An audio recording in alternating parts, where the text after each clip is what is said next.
What's up and welcome to 17 Non. Today we're going to be making a mighty fine, delicious Korean broth.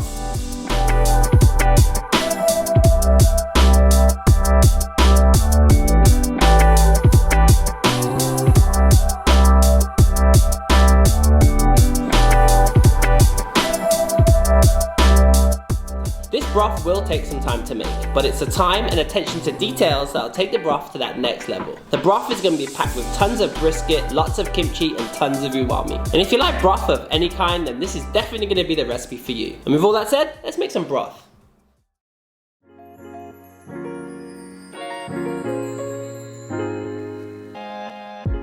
Welcome everyone, let's get straight into this recipe. First thing we need to do is to clean the bones and brisket for this broth. What I got here is 2 bone marrows and 750 grams of beef brisket. First, let's take out the largest part you can get hold of. Now we can add the bone marrow and beef brisket. Like any good broth, we're going to begin by pre-boiling the bones and brisket. Just about cover with cold water, then we want to bring this thing up to the boil. Place our pot onto a stovetop, then turn the heat up to high. Bring the liquid up to a boil, and what this will do is remove any impurities from the protein. Whilst we wait, we can move on to preparing a few aromatics for the broth. First, we can peel then roughly chop 1 white onion. The aromatics can be rough as we're going to remove these anyways.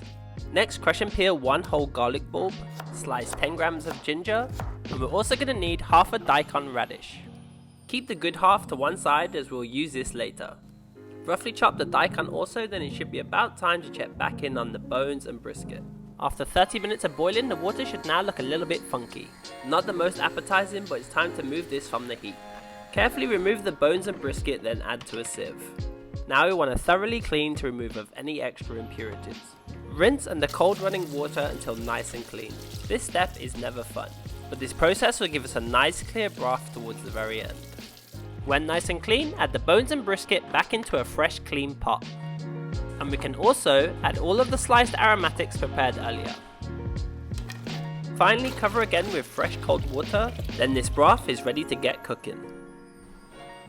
Place onto a medium to high heat and bring the liquid up to a simmer.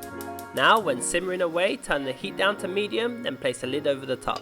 And at this point, allow the broth to slowly cook for 2.5 hours.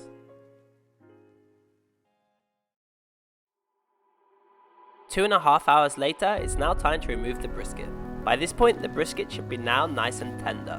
Tender yes, but exciting no. So the next step is to make this boiled piece of meat a little bit more appetizing. Place the brisket onto a wire rack and allow it to cool as much as possible. And as for the broth, allow this to continue to simmer away slowly. Now for the brisket, we're going to make up a spicy paste / marinade. In a small bowl, we can go ahead and add 3 tablespoons of gochujang, 2 tablespoons of light soy, 3 tablespoons of sesame oil, 1 tablespoon of apple vinegar, and 2 tablespoons of corn syrup. Give everything a good mix and adjust the seasoning if needed. This should taste pretty intense, and we'll add this to the brisket shortly. Now, when the brisket's slightly cooler, we can begin to pull and shred. No real technique here, we're just looking to shred the brisket into bite-sized pieces. The brisket I was pulling was still pretty hot, so take care when doing this. When ready, we should be left with a small mountain of pulled beef brisket. Still doesn't look too appetizing, but that's quickly about to change. We can now go ahead and add all of that spicy marinade. Give this a really good mix, and we want to make sure all the brisket is nicely marinated. And the plan for this brisket is that we're going to add it to the broth towards the very end. When ready, season with salt and some freshly cracked black pepper. Give it one final mix and the brisket is ready. Super delicious, but try not to eat too much like I did just yet.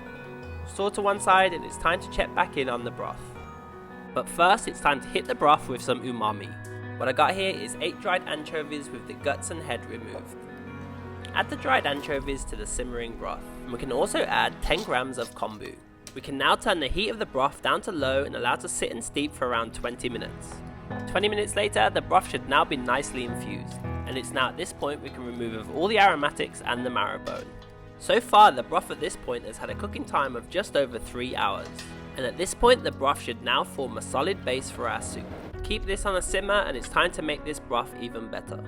Now to make a spice paste which will transform the broth. In a large mixing bowl, add 2 to 3 tablespoons of gochujang, 2 tablespoons of fermented soybean paste, 2 tablespoons of light soy, 3 tablespoons of gochujang, 2 tablespoons of light brown sugar, 2 tablespoons of sesame oil, and finally a pinch of salt and black pepper. Give this a really good mix until nice and smooth. Before adding this to the broth, we're going to need to slightly temper the paste. Add 1 or 2 ladles of the hot broth, then mix well again. And by doing this will prevent the paste from clumping together. Now add the tempered paste to the broth, then mix well. Keep the broth simmering on a medium heat and adjust the seasoning if needed. And in this case, mine needed some salt and a pinch of sugar. And now this broth has a good foundation to work with, but it's still not quite ready just yet. Time to finish the broth and bring everything together. Peel and slice a daikon that we saved from earlier into small bite-sized pieces. And we're going to cook this fresh daikon in the broth along with 100 grams of kimchi. This is pretty good kimchi I'm using, but it comes as one big piece.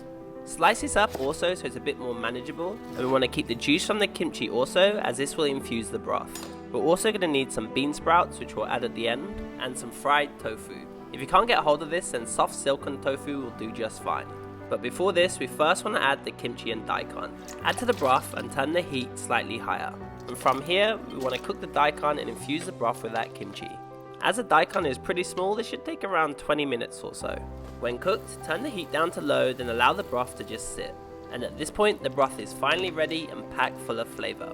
Give it one last check for the seasoning, then keep the broth to one side. There's quite a lot of broth here, and I like to serve each bowl individually. Therefore, I'm going to use a small dulsop pot. However, a small pan or clay pot will also work. Place onto a high heat, then add some of the fried tofu first. Now we can go in generously with some of that delicious shredded beef brisket. Don't be shy with this, as we're trying to make a legendary bowl here.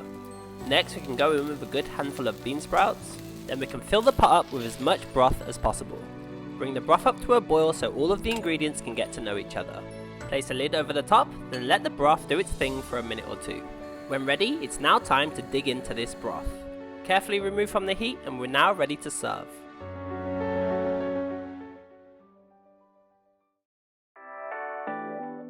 A bowl of freshly steamed rice on the side is pretty standard with the Korean broth. I like a spoonful of minced garlic, and to make the broth slightly richer, a raw egg yolk.